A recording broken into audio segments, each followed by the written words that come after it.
Jérémy Valentin, je suis le chef de projet Open Data de la métropole de Montpellier depuis une dizaine d'années maintenant.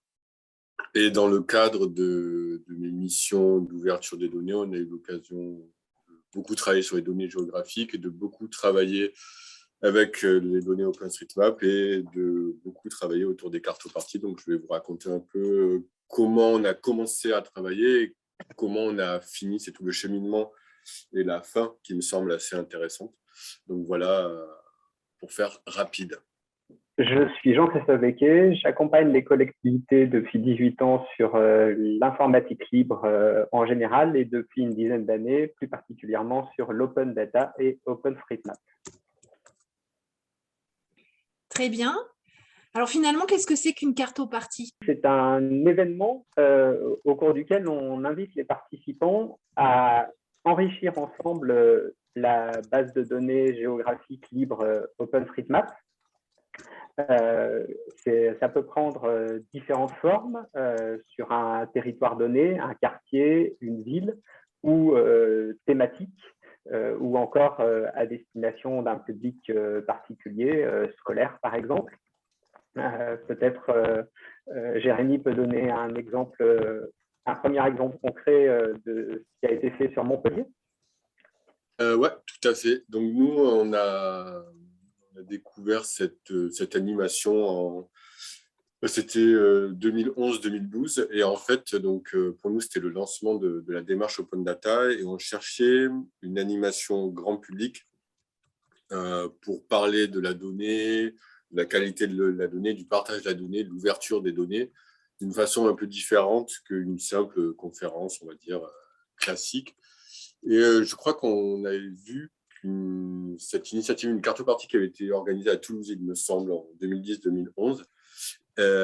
Et on s'est dit, bon, on va faire pareil sur Montpellier pour faire une animation un peu sympa et parler de la donnée. Donc, on a cherché une thématique. Et nous, on est parti sur un premier constat avec des équipes métiers. C'était qu'on avait par exemple beaucoup d'informations sur l'accessibilité des lieux publics, mais aucune information sur l'accessibilité des lieux privés, essentiellement des commerces. Et donc, il y avait un vrai manque autour de cette donnée. Et du coup, on a eu l'idée de monter des cartoparties, quartier après quartier. Donc, on choisissait un quartier de la ville, on le découpait en secteurs. On va revenir peut-être sur la méthodologie un peu plus tard. Et l'idée, c'était d'inviter les gens du quartier, les gens de la communauté OSM, les agents de la mairie, à parcourir pendant un après-midi ce quartier et relever des informations sur l'accessibilité des commerces. Donc, nous, ça a été la genèse, on va dire, et l'angle thématique qui nous a porté à expérimenter cette animation qui est, ma foi, assez facile à mettre en place, qui a des bons résultats. Donc, après, il n'y a pas tout qui a été parfait dans la mise en place de ces cartoparties. Les premières sont plutôt bien passées. On faisait ça en collaboration avec le comité de liaison local sur les différents handicaps. Et après, on a eu des petits problèmes relationnels et politiques autour de ça, qu'il a fallu gérer. Mais voilà, c'est ce qu'a été pour nous la genèse. Après, on l'a décliné sur d'autres thématiques et auprès d'autres publics. Mais un des gros avantages, c'est que nous, on l'a fait avec des classes de CM2, on l'a fait avec des gens du club du 3e âge dans certaines communes. Ça marche assez bien, quel que soit le public. La partie, du moins, collecte de la donnée. La partie rentrer les données dans ASM, c'est autre chose. C'est une autre partie de l'animation qui est beaucoup moins, on va dire, ludique. Parce que inviter les gens à parcourir leur quartier, rencontrer les commerçants, regarder si… Le concept, c'est de diviser les gens par équipe. Dans chaque équipe, il devait au moins avoir une personne en situation de handicap, voire en fauteuil. Et on rentrait les informations que sur du matériel papier. Il n'y avait pas de smartphone ou d'application. Puis à l'époque, en 2012, les applications de relevé étaient beaucoup moins fournies qu'aujourd'hui. Donc après, la semaine suivante, il y avait la saisie partie. Et donc là, il y avait beaucoup moins de gens qui venaient. C'était beaucoup plus fastidieux parce qu'il faut apprendre comment on saisit les données dans SM, il faut apprendre le modèle de données. Mais ceux qui venaient, on a fait naître des vocations d'utilisateurs, et après, c'est ce qui nous a permis de lier aussi un lien avec la communauté OSM. Ça, j'y reviendrai plus tard. Donc voilà, nous, un exemple de ce qu'on a fait. Donc, à peu près au même moment, en 2011-2012, moi, j'étais à Digne-les-Bains, dans les Alpes de Haute-Provence. Et au départ, on s'est posé la question de savoir s'il serait réaliste de s'appuyer sur la base de données OpenStreetMap pour réaliser le plan des bus de transport urbain de la ville. Et pour ça, à l'époque, la base de données OpenStreetMap n'était pas du tout aussi bien renseignée qu'elle l'est aujourd'hui. Hein. Et donc, un prérequis, c'était de mettre à jour, de compléter, de corriger les noms des rues sur toute la ville. Et donc, pour ça, on a organisé une série de cartoparties qu'on a pris le parti de programmer sur des créneaux horaires variés. Certaines avaient lieu en soirée, en semaine, d'autres le mercredi après-midi ou encore le week-end, de manière à pouvoir toucher la plus grande diversité de publics possible. Donc, on a eu des personnes qui sont venues à titre professionnel sur leur temps de travail. On a des enseignants qui sont venus le mercredi pour découvrir cette méthode d'animation et ensuite pouvoir la partager avec leurs élèves.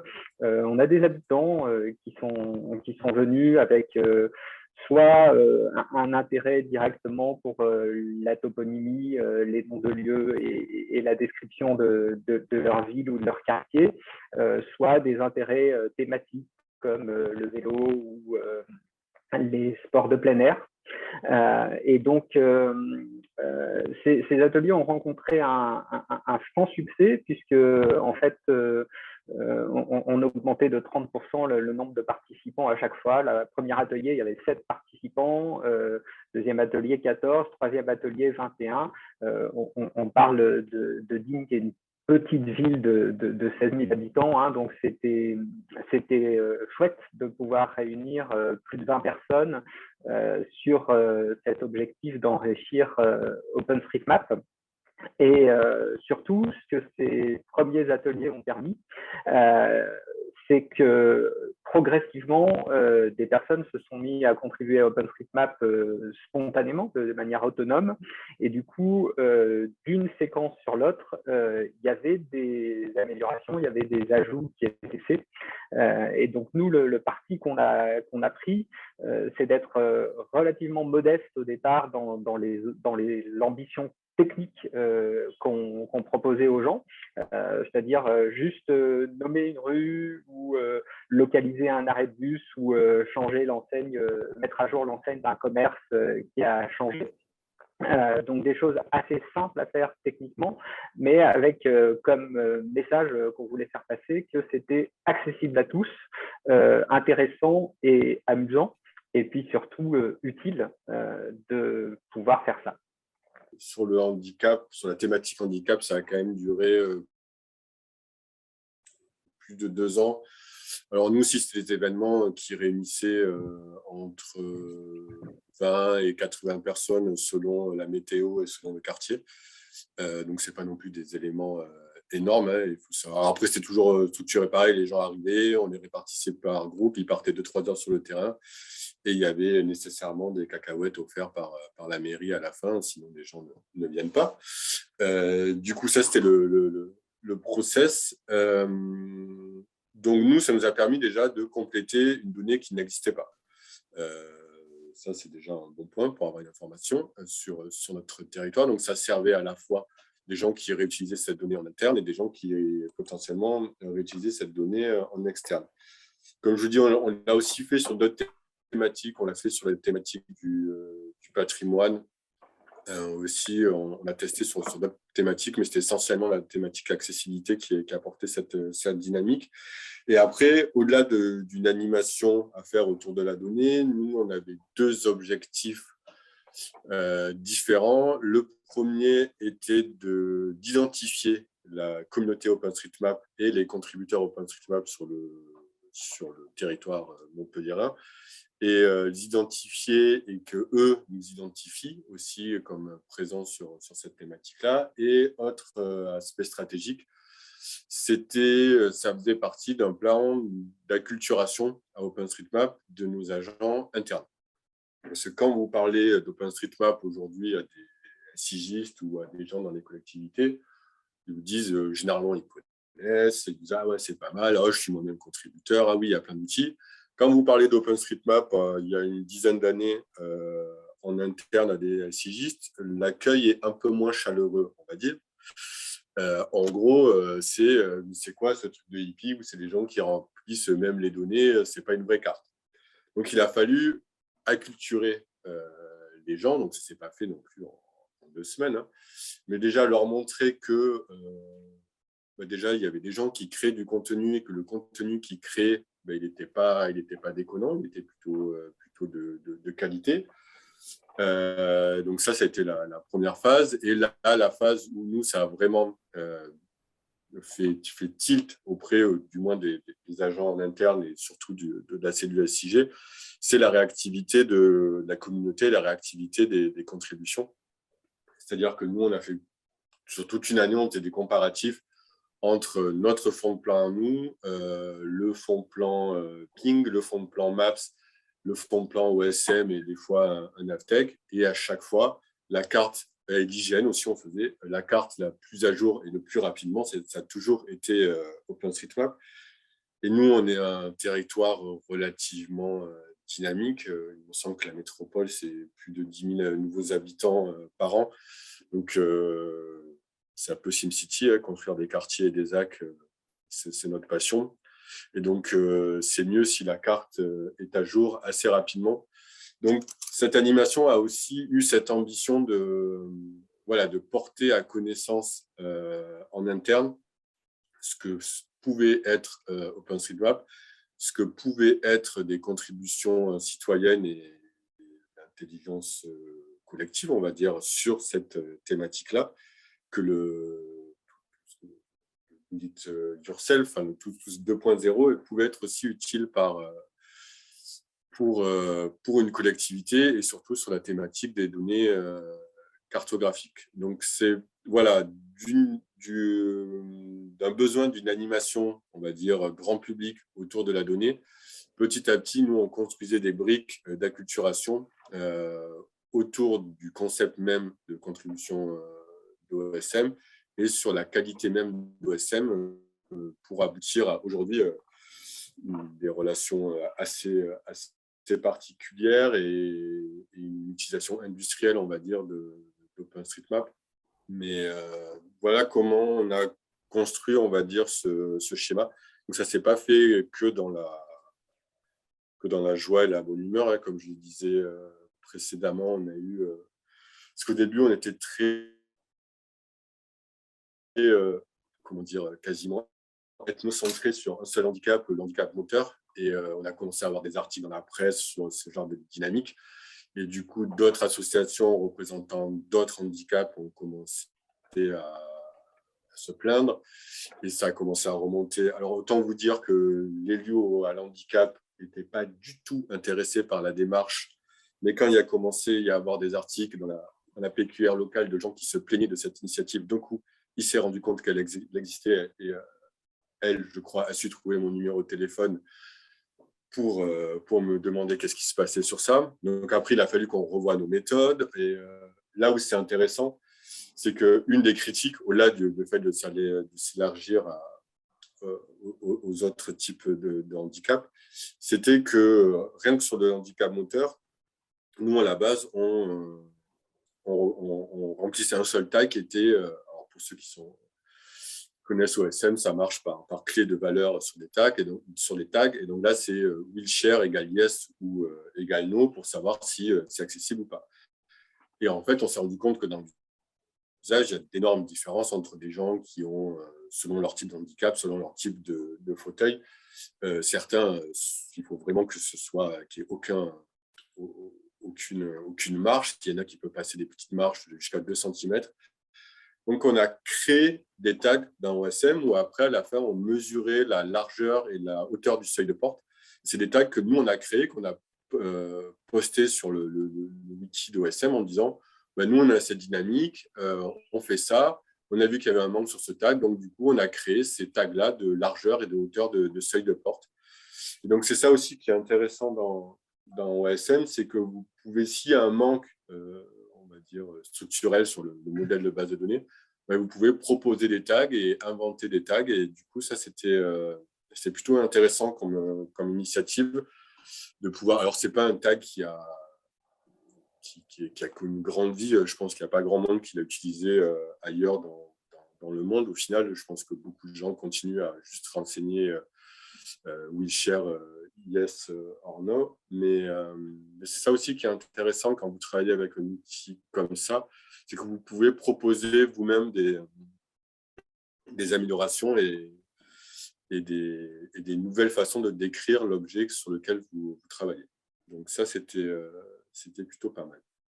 À Digne, on a eu un peu le même genre de difficultés au départ. La première réunion que j'ai pu avoir avec les élus et les responsables de service à la mairie pour leur expliquer OpenStreetMap, la première objection qui m'a été faite, ça a été effectivement, mais nous, on est des gens sérieux, et si cette base de données, n'importe qui peut faire n'importe quoi, alors nous, on ne peut pas travailler avec ça, on ne peut pas s'appuyer là-dessus. Parce qu'effectivement, je le confirme, dans OpenStreetMap, il n'y a pas de modération. Tout le monde peut contribuer. Il suffit de se créer un compte, c'est libre et gratuit. Et il n'y a pas dans OpenStreetMap de notion d'administrateur ou de modérateur qui viendrait valider les données proposées par les contributeurs. Et donc ça, pour les collectivités, c'est très, très déroutant au départ. Ça fait peur. Et donc, il faut expliquer, il faut rassurer et surtout, il faut démontrer que ça marche. Et c'est donc ce qui a pu être fait à Digne. Alors, en parallèle des cartoparties qu'on organisait, c'est-à-dire des événements contributifs citoyens pour essayer d'augmenter le nombre de contributeurs sur le territoire. La ville a embauché une stagiaire pendant l'été 2012 et sa mission consistait, en lien avec le service du cadastre, de compléter et de mettre à jour les noms des rues dans le centre-ville et de finir de localiser les arrêts de bus et de tracer les lignes de bus.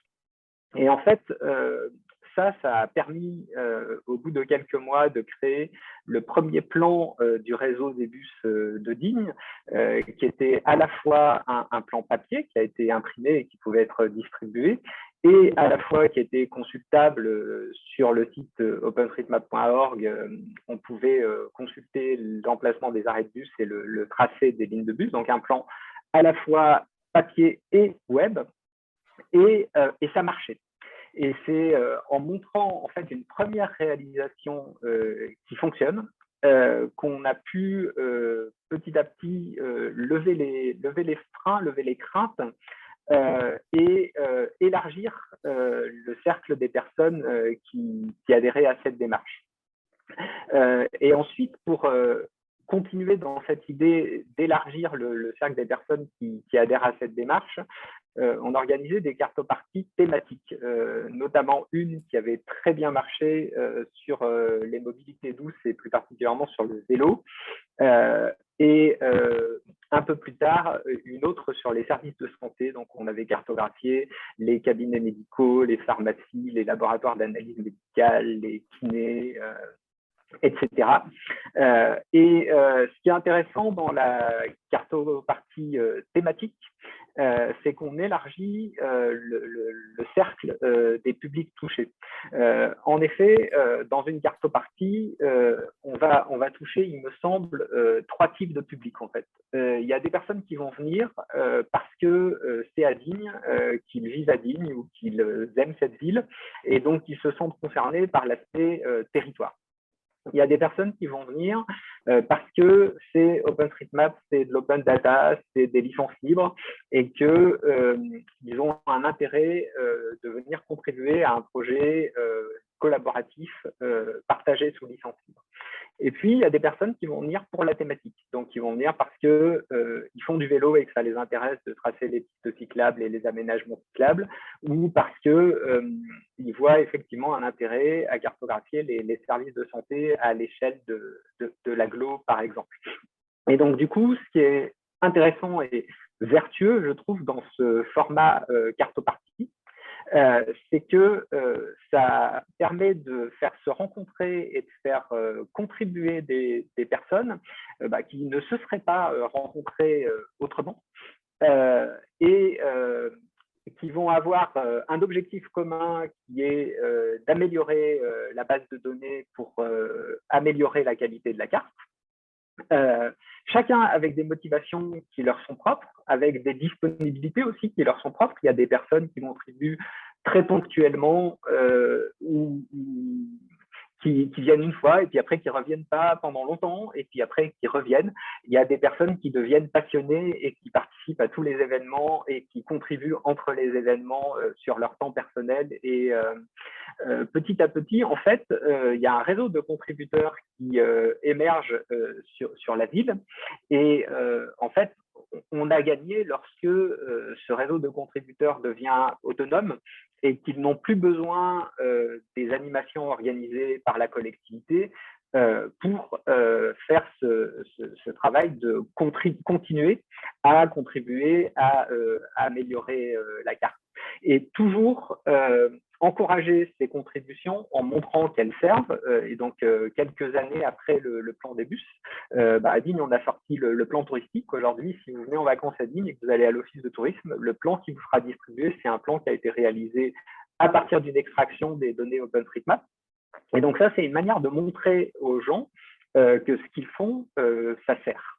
Un autre exemple que je peux donner, c'est on a fait, après la sortie d'un déconfinement pendant la crise sanitaire, une cartopartie des commerces, où donc on cartographiait les commerces du centre-ville et où on renseignait les horaires d'ouverture. Et en parallèle de cette cartopartie, on avait mis en place un outil web qui permet de visualiser la cartographie des commerces avec leur état d'ouverture. Donc le principe, c'est que à l'heure où vous regardez la carte, si le commerce est ouvert, il va s'afficher en vert. S'il est fermé, il va s'afficher en rouge. Et s'il est non renseigné, il va s'afficher en gris. Donc, au départ, il y a beaucoup de gris. Et puis, au fur et à mesure que les contributeurs enrichissent, actualisent les horaires d'ouverture, quand on rafraîchit la carte, on a de plus en plus de vert et de rouge. Et ça, c'est quelque chose qui va être très motivant pour les contributeurs, de voir qu'en fait, le travail qu'ils font de venir enrichir et améliorer la carte, ça permet effectivement de ensuite fournir des services comme par exemple une carte des commerces ouverts. Donc, OpenStreetMap, c'est avant tout une base de données. La carte n'est qu'une des utilisations de la donnée. Et le libre, ce n'est pas juste pour attirer les gens. Le libre, c'est un positionnement philosophique et politique de la collectivité. Moi, je me voyais mal demander à des citoyens de contribuer à créer une base de données pour que cette base de données soit enfermée sur un disque dur uniquement au sein de la collectivité. Si je demande à des gens de créer des choses, autant qu'ils soient créés dans un pot commun et pour que celui-ci puisse être partagé avec tout le monde. Donc ça, c'est plutôt un positionnement qu'on a à faire quand on fait ce type d'animation. Au fil du temps, l'intérêt en interne pour OpenStreetMap s'est accru.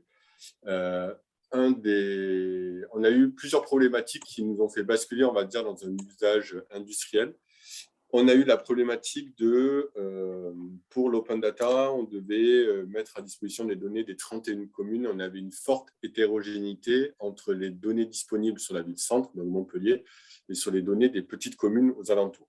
En gros, on manquait de données. On savait où étaient les 124 écoles de Montpellier, mais on ne savait pas où étaient les 100 autres écoles des communes. Et en fait, on s'est dit, au lieu de créer une nouvelle base de données, en fait, on va directement créer ces données dans OpenStreetMap pour qu'elles soient directement homogènes sur le territoire. Et en plus, quand la façon dont vous décrivez une école à Montpellier, ça va être du coup la même dans le village d'à côté, mais ça va être la même à Paris, ça va être la même à Nantes, ça va être la même à Singapour. Et donc, en termes d'interopérabilité des données, c'est vachement intéressant que votre donnée soit sur un modèle international, sur une nomenclature solide et dont les outils ad hoc pour la réutilisation sont assez nombreux. Donc ça, c'était une première problématique, c'est homogénéiser des données, on va dire, de référence géographique sur le territoire. Deuxième problématique assez similaire, on avait un plan ville et pas de plan homogène sur les 31 communes. Donc, on avait besoin de créer des plans papier tout simplement homogènes. Et enfin, dernière thématique qui a créé la bascule, c'est avoir un référentiel filaire voirie, c'est-à-dire le référentiel de voirie commun. En fait, on avait 7 référentiels de voirie différents, certains qui étaient à nous, certains qu'on achetait à l'hygiène, certains qu'on avait achetés à la Navtech, certains qui étaient que sur la ville, certains que sur certaines communes.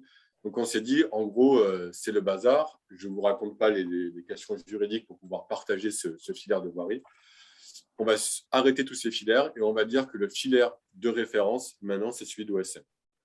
Donc là, c'est poser des questions de frilosité des agents, parce que qui dit référentiel, c'est-à-dire que si c'est le référentiel, nous, il faut qu'on soit sûr que les noms de voies, ce soient les bons, parce que derrière, c'est sur ces noms de voies qu'on va faire les arrêtés, qu'on va faire les arrêtés pour les travaux. C'est à partir de ce filaire qu'on fait la carte scolaire, qu'on répartit les gens dans les écoles. C'est à partir de ce filaire qu'on répartit les gens dans les bureaux de vote. Donc, il y avait une certaine frilosité d'utiliser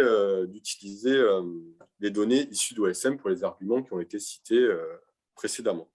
Donc, en fait, on a fait développer un outil qui nous permet de monitorer toutes les activités qui se passent sur notre territoire sur OSM. Et en fait, tous les soirs, ça nous fait une différence entre la base de données de la veille et la nouvelle base de données. Et nous, on voit les différences et on les accepte. Et quand elles sont acceptées, le soir même, la donnée OSM est intégrée dans les bases métiers pour devenir des données références. Et donc, cet outil, c'est celui que vous voyez, qui s'appelle le bon tag. Donc, il y a plusieurs fonctionnalités. Et la principale, c'est celle-ci, c'est de valider des changements. Alors, par exemple, donc là, vous arrivez sur Montpellier.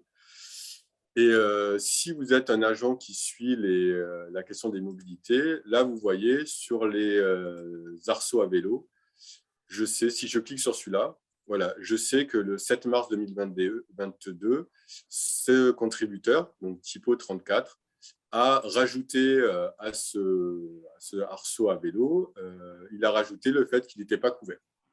Si sa contribution me semble correcte, je suis d'accord, je clique sur le petit truc vert. Et là, ce soir, cette modification, le fait d'avoir renseigné que l'arceau à vélo n'était pas couvert, va rentrer, moi, dans ma base métier. Les agents qui suivent, les agents métiers qui suivent qui gèrent le patrimoine des arceaux à vélo, auront cette donnée qui a été mise à jour. J'ai la même chose pour, par exemple, si je clique sur ça, là, je vois qu'un petit bout a été modifié sur une piste cyclable. Et donc, nous, ça nous permet, en fait, à chaque fois de suivre l'évolution. Par exemple, là, je vois que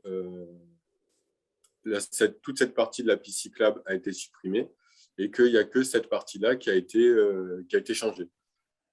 Soit, et donc je vois quel contributeur a fait ça, et donc là, pareil, soit je suis d'accord avec lui, donc je clique et c'est intégré dans la base métier, soit je ne suis pas d'accord avec lui, je sais qu'il y a une erreur manifeste, je peux cliquer sur ça, je vais directement sur cet objet et je peux le modifier parce que j'ai l'information et je sais que la piste cyclable, en fait, elle ne s'arrête pas là, mais elle va jusque-là pour X raisons.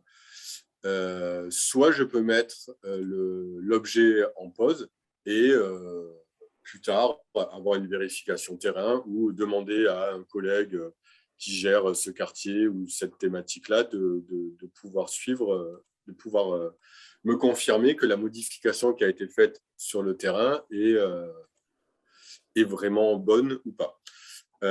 Donc, cet outil nous permet de faire cette interface, on va dire, cette validation des modifications faites par des contributeurs. Alors, il faut savoir que sur la métropole de Montpellier, les plus gros contributeurs sont maintenant 5 agents de la métropole. Sur les 10 plus gros contributeurs, il y a 5 agents. Les 5 premiers sont les agents de la métropole.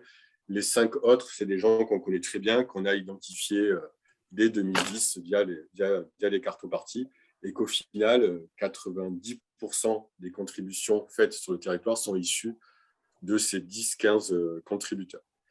Et donc, nous, ça, c'est la phase 1 de l'outil, nous permettre de monitorer les changements et d'être sûr que ce qu'on va intégrer le soir dans les bases métiers, ce soit des données validées. Et après, nous, on doit pouvoir rattacher des données métiers à ce nouveau référentiel de filière, par exemple. Nous, on a des données, sur, par exemple, les comptages de véhicules. Les comptages de véhicules, ce n'est pas une information qu'on peut rentrer dans OSM. Il n'y a aucun tas qui existe et OSM n'est pas fait pour intégrer des informations qui évoluent constamment. Mais nous, il faut bien qu'on rattache ces comptages à nos fils des rues. Et donc, en fait, on a un outil qui nous permet de rattacher soir après soir, à chaque modification, les données métiers, par exemple des comptages, ou de la qualité du tapis, ou autre chose, aux filaires de référence. Et c'est aussi cet outil qui nous permet, donc comme je vous le disais, une des thématiques, c'est générer des plans pour les communes. Donc là, c'est une commune limitrophe de Montpellier qui s'appelle Castries, et donc qui nous permet, voilà, on génère des plans, ce qu'on appelle plans et références avec le nom des voies, et qui nous permet, voilà, de générer ce type de plan qu'on peut mettre à disposition de chacune des communes et être sûr que les modifications qui sont faites ne vont pas impacter le plan. Et par exemple, on a tous, nous, à la métropole, on voyait derrière moi, bon, là c'est une carte du 17e, mais là peut-être vous voyez un grand plan à zéro, je ne sais pas si vous le voyez bien, mais on a tous un grand plan comme ça à zéro dans nos bureaux, et ce plan-là, en fait, ce sont des données OSM, tout est issu du données OSM. Donc nous, on a transformé notre utilisation, on va dire, sur pas mal de thématiques. On n'a plus de base de données interne sur les arceaux de vélo, on n'a plus de base de données interne sur les écoles, on n'a plus de base de données géographiques internes sur les voies. Notre base de travail, notre base interne, c'est OpenStreetMap. On a juste créé cet outil que je vous ai montré qui nous permet, voilà, d'être sûr. Alors, le vandalisme, c'est un fantasme, ça n'existe pas. Nous, ça fait 10 ans qu'on travaille avec OSM, il n'y a jamais eu de vandalisme dans OSM. C'est des gens qui vont se dire « Ah, je vais aller effacer toutes les écoles de Montpellier ou je vais passer l'autoroute à 30 km/h au lieu de 130. » Ça n'existe pas. C'est l'imaginaire. Ce qui existe, ce sont les erreurs. Mais comme tout le monde fait des erreurs, toute base de données comporte des erreurs. Même nous, nos agents internes font des erreurs quand ils créent des bases de données. Donc voilà, cet outil-là nous permet d'être sûr que ce qu'on va intégrer, nous, dans nos référentiels internes qui sont issus d'OSM, qu'on ne fasse pas rentrer des erreurs manifestes. Parce qu'après, sur certains quartiers, comme je vous le disais, nous, on a une info. J'essaie de vous montrer un exemple. Par exemple, ici, vous avez ces noms de rues là. Si vous mettez... on va pas le voir, mais en fait, ces rues n'existent pas encore. Là, pour l'instant, c'est un champ de patates. C'est un nouveau quartier en construction, mais nous, on connaît déjà le nom des rues. Donc, on les met en construction et on remplit déjà le nom des rues avant qu'il y ait le panneau avec la rue. Et tout ça est fait avec les comptes des agents. Donc, voilà à peu près comment nous, maintenant, on utilise OpenStreetMap. C'est devenu la base de données de référence alors pas sur toutes les thématiques, hein, mais sur pas mal de thématiques.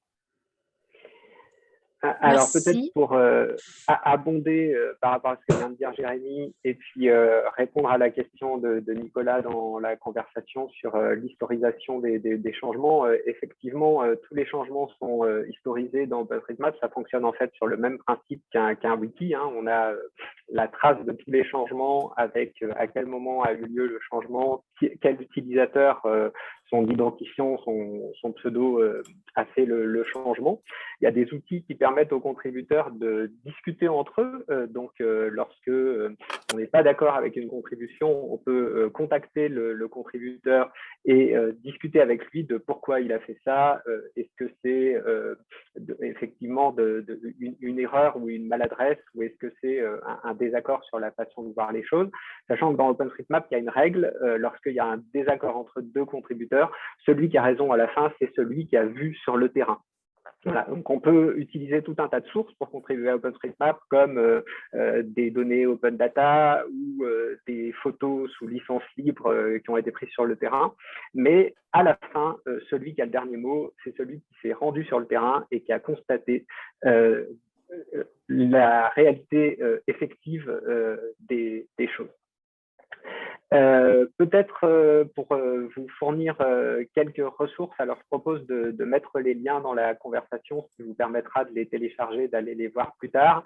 Je voulais vous partager l'invitation qu'on avait donnée aux gens pour les premiers ateliers Cartoparty à Digne. On avait appelé ça Dessine ta ville, parce que moi j'aime bien dire que OpenStreetMap, en fait, le principe c'est que chacun dessine sa rue, son quartier, les quartiers s'assemblent pour faire des villes, les villes pour faire des régions, les régions pour faire des pays, et à la fin on a une carte du monde. Ça, bien sûr, ça marche parce que il y a 18 ans de travail derrière. OpenStreetMap, c'est un projet qui est né en 2004, et donc il y a des heures et des heures de travail par des millions de contributeurs partout sur la planète. Voilà. Ce que je peux vous partager également, c'est une petite revue de presse qui a pour objectif, qui vise pour moi à illustrer l'enthousiasme que provoque la Cartoparty. Je parlais tout à l'heure de la Cartoparty vélo. On invite les gens à venir décrire les pistes cyclables, les aménagements cyclables dans leur ville, parce qu'ils sont passionnés de vélo. Ça provoque beaucoup d'enthousiasme. C'est une bonne manière de s'appuyer, je trouve, sur cet enthousiasme pour donner envie. Et comme c'était dit un petit peu plus haut dans la conversation par Romain, je crois, effectivement, les personnes qui vivent sur un territoire sont les experts de ce territoire, sont les mieux placés pour savoir où passe exactement la piste cyclable, où sont les parkings à vélo et les panneaux de signalétique. Et donc, c'est pour ça, je pense, que la Cartoparty fonctionne.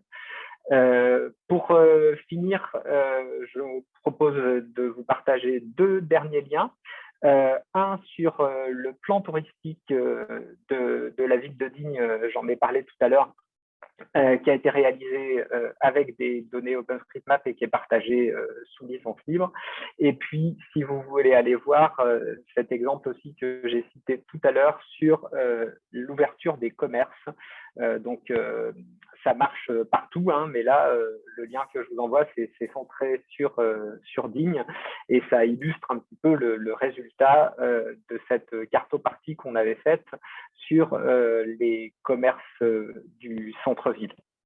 Et puis, en conclusion, peut-être, ce que je voulais vous partager, c'est un petit schéma que j'appelle le cercle vertueux d'OpenStreetMap. Alors peut-être, Magali, tu peux le projeter sur le partage d'écran, ou alors me donner la main pour que je puisse le faire.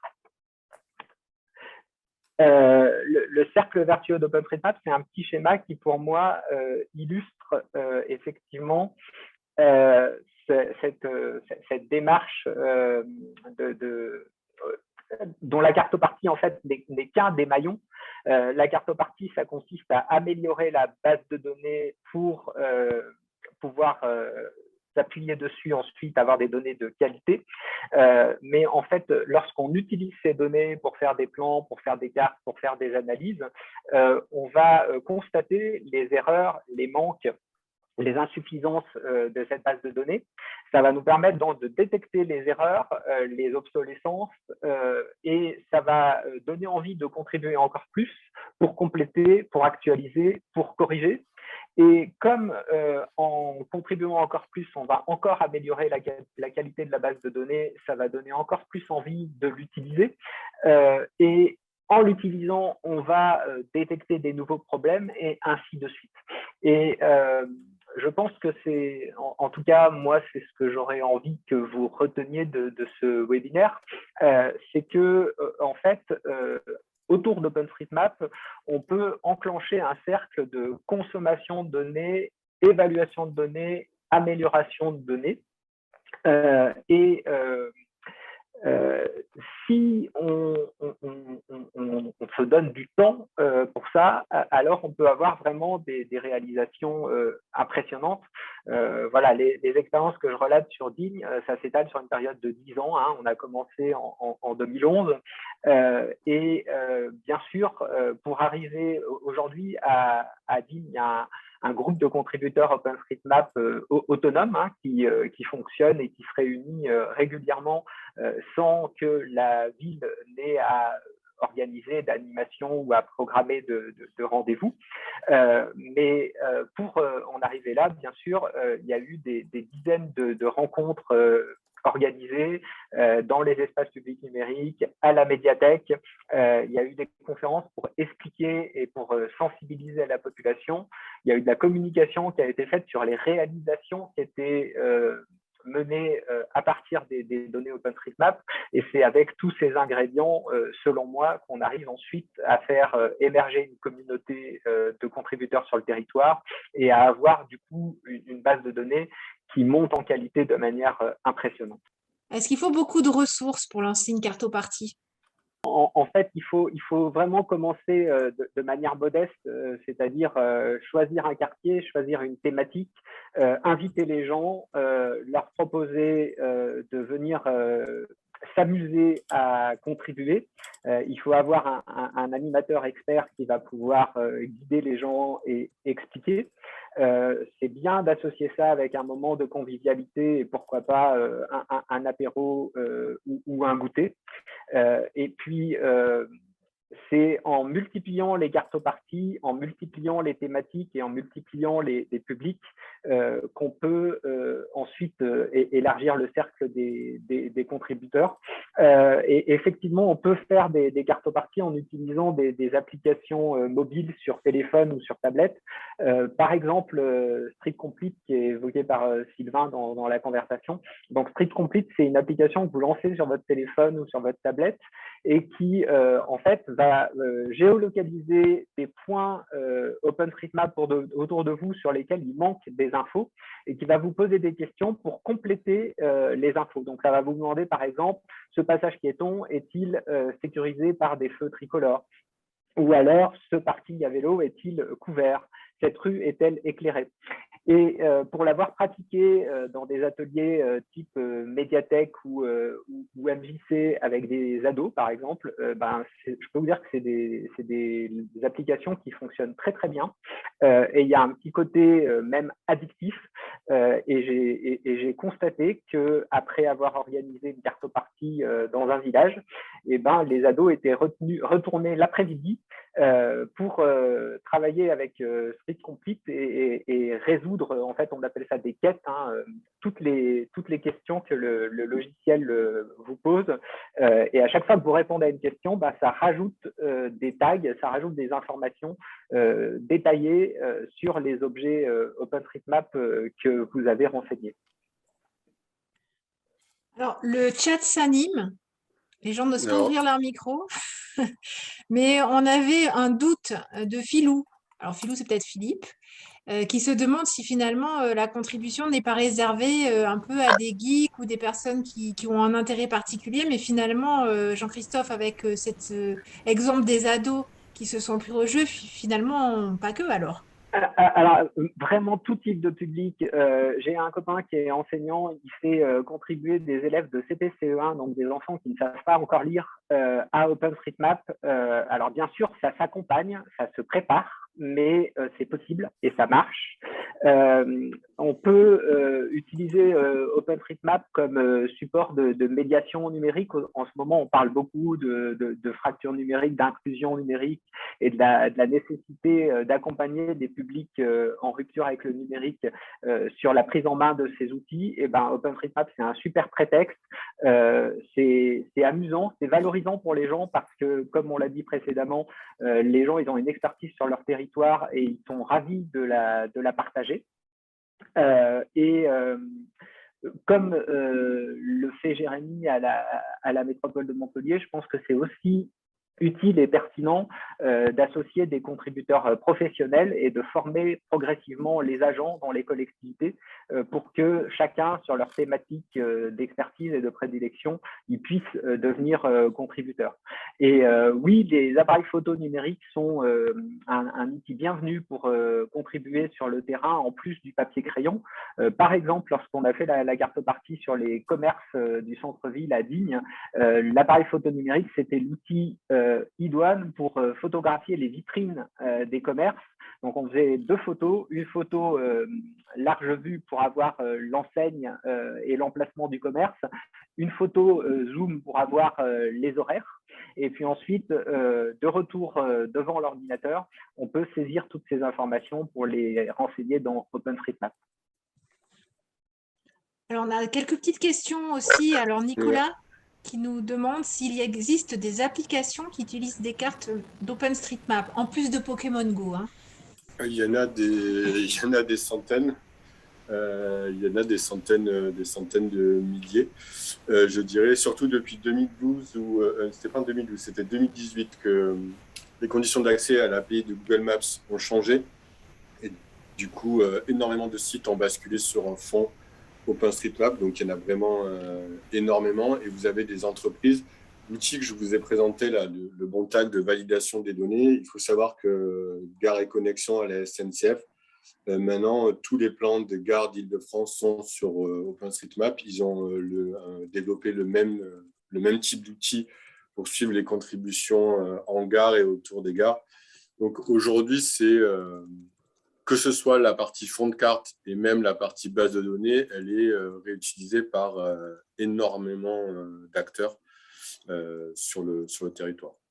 Je peux que abonder dans ce sens et pour donner un exemple de thématique à nouveau sur le vélo, en 2019, j'ai travaillé dans le cadre d'un marché public pour le département des Alpes de Haute-Provence, dont la mission était de renseigner les itinéraires cyclables des Alpes de Haute-Provence dans OpenStreetMap.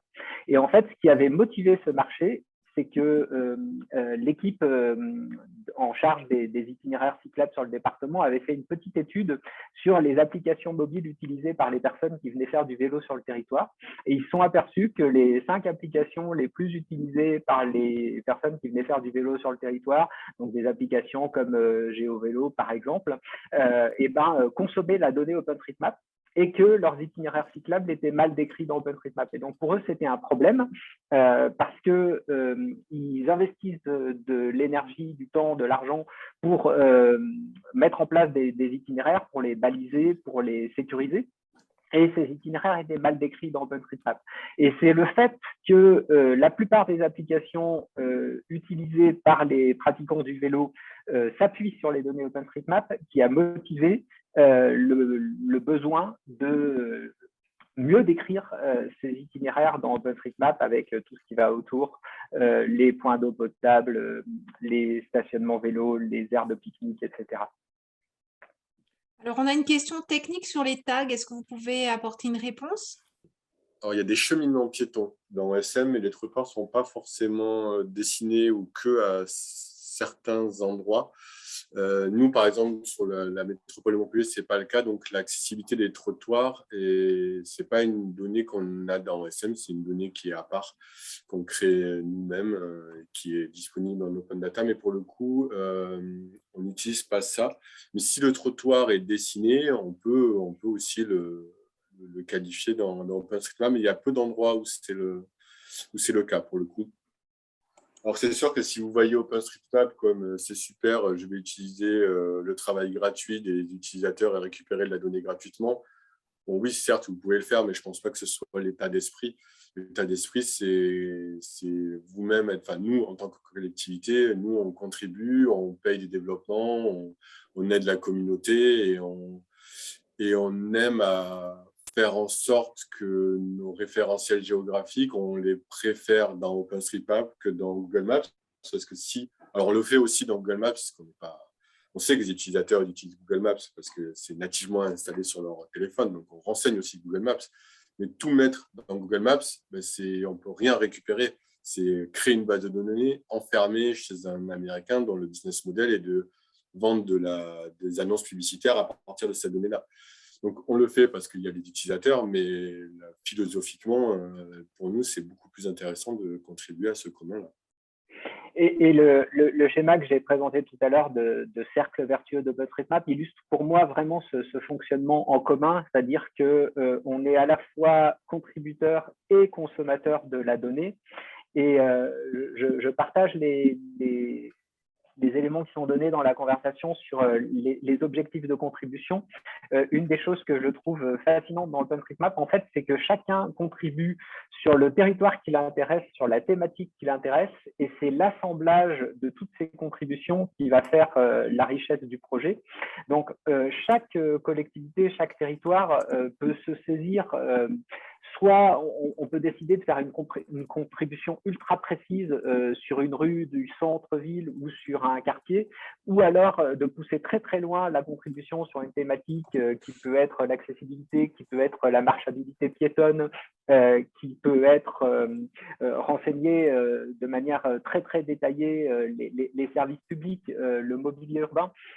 Donc en fait, même dans les territoires très très bien cartographiés, c'est assez facile en fait. Il y a besoin que de quelques minutes pour trouver une thématique qui mériterait d'être améliorée, qui mériterait d'être creusée sur OpenStreetMap. Et encore une fois, ce qui est important, c'est de s'appuyer sur la motivation des gens.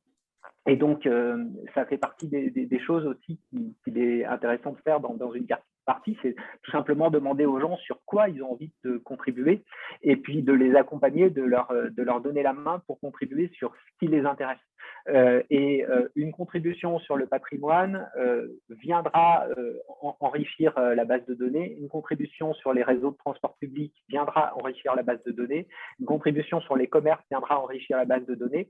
Et à la fin, on pourra dire, mais si tu sais, je parle de cette boulangerie, celle qui est en face de l'arrêt de bus, celui qui est à côté de la chapelle. Et donc, on voit bien que toutes ces contributions sont liées et viennent s'enrichir les unes les autres.